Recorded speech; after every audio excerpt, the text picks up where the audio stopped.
To keep this research live and bypass the noise, please signal the algorithm by liking and subscribing to the audit. PMCs of America. I recently viewed the American cultural theorist's Catherine Liu's Institute of Art and Ideas interview, and it struck a nerve in me. This will not explore the deeper implications of the interview itself, but rather the core basis of her published works, or at least one specific work she was involved in publishing, a book called Virtue Hoarders, the case against the Professional Managerial Class, which I've abbreviated as PMC. In this book, Liu effectively describes PMCs as a liberal superego of people who scorn the working class, people who did not originally come from aristocracy, but those who established new generations of nepotism, perhaps 3 generations deep, maybe a bit less or a bit more. We see them on college campuses, politics, and so forth, fraternities and sororities, Ivy League. Surely, we all have an anecdote or two to share on the matter. This will not be an anecdotal speculation. Liu explains how trauma is used as a tool for hoarding virtue, hijacking it from the working class through polished speeches and presentations, from the memetics of identity politics, where lived experience has greater value than the magnitude of the trauma itself. My own addition to this position is that the publication of liberal trauma guilting and lived experience is the proponent by which a powerful hierarchy is formed, where lived experience becomes a tool that minimizes the magnitude of the experienced trauma of the working class, where identity politics becomes more important than actual struggle. Moreover, where identity politics disguises itself as a working class issue through mimetic entropy. Part 1. Mimetic entropy of the liberal superego. For those who are unfamiliar, mimetic entropy is essentially like the telephone game with respect to its definition. It is a term that is defined as the decay of an idea as it propagates across a population. Higher decay / entropy indicates loss of purity. In other words, idea X becomes Y. High purity is where X becomes X, right? The meme is mostly the same as when it began. X, okay, just being the uppercase of lowercase x. For those who are listening and not seeing the PowerPoint I'm sharing here. Moving on, the liberal superego of the PMC permeates across American society in the coming event horizon of the linguistic organism. Where it stands regarding language models is yet to be determined. However, as multiple language models are trained and developed, the PMC meme will find ways to propagate and evolve. Needless to say, the acquisition of capital and the hoarding of morality by this class will prevent working class people from shaping these models into something that works for them or is beneficial in any capacity. In fact, the PMCs want as little to do with the working class as possible, handing off as much labor to AI as possible. All of this, as Liu states, is based on their resentment of the reproductive habits of the working class, their grammar, the literature they take interest in, and so much more. Needless to say, the transfer of labor to technology has always been a factor of human growth and evolution, not always a negative thing. However, what the PMCs desire, as Liu alludes to, is the total erasure and gatekeeping of education and access thereof. Or so that is how I have interpreted her message. PMCs want a world where they decide right and wrong, who wins and who loses, with the latter being those within their networks, often being university alumni and and especially those related to them, such as their offspring, where it was once believed that knowledge and merit could not be inherited. The new era of nepotism has proven this notion wrong. If their parents had access to top-tier resources, and so do they, then it means that they, the PMCs, have access to the best education and care in the world, or better than most, just by relation alone, not merit.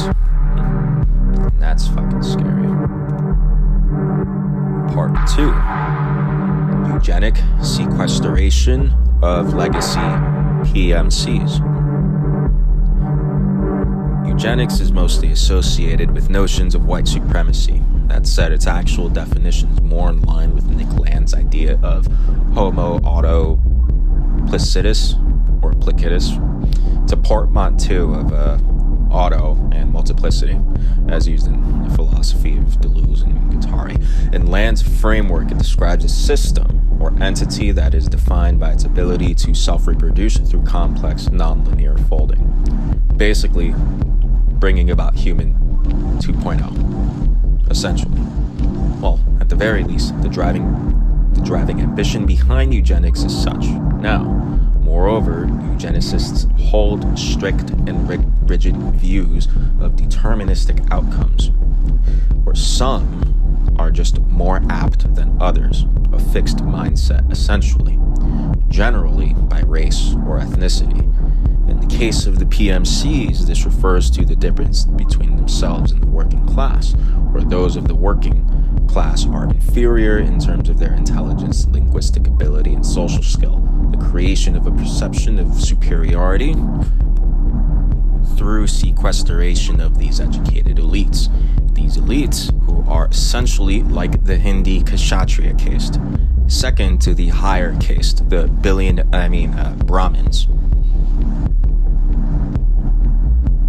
Moving on, while there has always been a racial component to eugenics, the new iteration that exists in America today is broad, seen in legacy PMCs across all ethnic groups.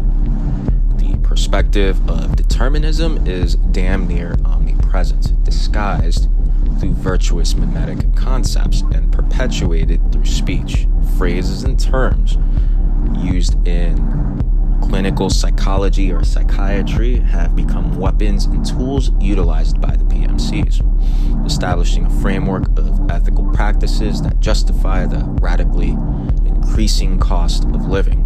Basically, virtue signaling is the bread and butter of the PMCs that allows them to continuously fuck over the working class and rob them blind.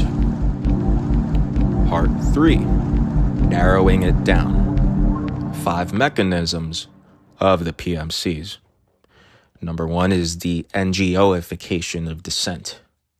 The PMC has effectively captured social justice movements by moving them out of the streets and into the professionalized world of nonprofits, academic departments, and HR-approved corporate structures. By turning activism into a career path, they shift the focus from material gains like higher wages and universal healthcare to symbolic victories and linguistic purity.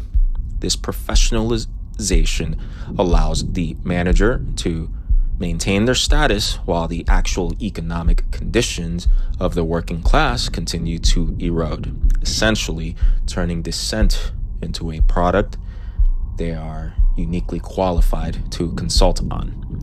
Number 2 would be meritocracy as a caste gate. Through the inflation of educational requirements, the PMC has turned the university system into a gated community that functions as a modern hereditary title.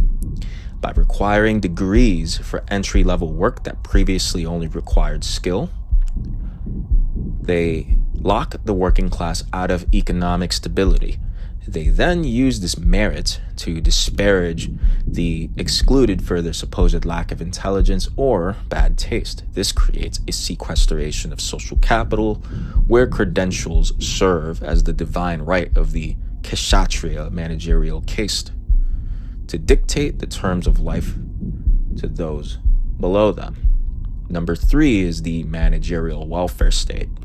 PMC was the primary architect behind the neoliberal reforms of the 1990s, which replaced direct support for the poor with punitive oversight. By ending welfare as a right, they installed a layer of white-collar supervisors whose job was to monitor and judge the personal responsibility of the working class. This added a layer of managerial insult to the injury of poverty, transforming survival into a performance of good behavior that must be audited and approved by a credentialed administrator.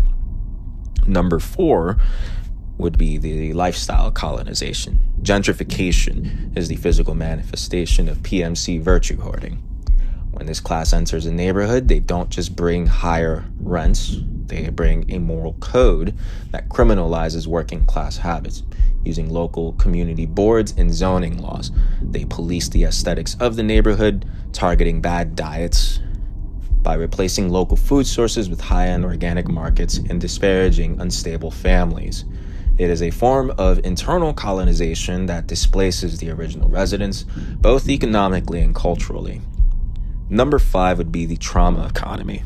By hijacking the concept of lived experience, the PMC has created a hierarchy where trauma is treated as a form of social capital to be managed and leveraged. This allows the manager to downsize a workforce causing massive material injury and then offer diversity and inclusion or mindfulness seminars as a moral solution.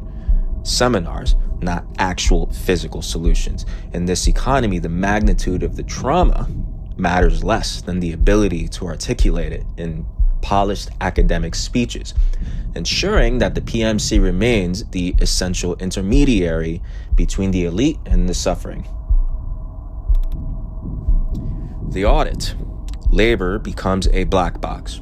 It is through the complexity of the new medium for language, silicon, that PMCs will continue to dominate the infrastructure of American society and culture, more than just cutting off access to reasonable labor via raising the job requirements or entry-level work and minimum wage, now require a bachelor's degree. Okay, I'm going to say that again, where entry-level work, minimum wage, requires a bachelor's degree. Labor becomes a commodity that is handed off to black box linguistic mechanisms, organisms that we call large language models. The labor in and of itself becomes a black box that is too complex, supposedly, for the working class to handle. Only those with the right pedigrees are allowed to interact with these devices. Rather, those with the right pedigrees, degree-holding individuals from generations of university alumni. As I mentioned earlier, individuals with parents who have had access to university networks, securing jobs with minimal proof of skill. The degree once being enough is not such a thing anymore, as is the notion which is permeated within the zeitgeist of professionals across LinkedIn. It is about who you know. I'll pause for effect and say it again. It is about who you know. Skill degree level is not even tertiary to the criteria of hiring preferences. Preferential hiring criteria is all about how much they, the employer, likes you on a personal level. While this sounds or seems reasonable, is it truly so? If employers prefer to hire exclusively from specific social clubs, specific surnames, or friendships, is it truly so? It is less of a meritocracy and much more of a social hierarchy sustained by distinct professional-sounding mimetic entropy.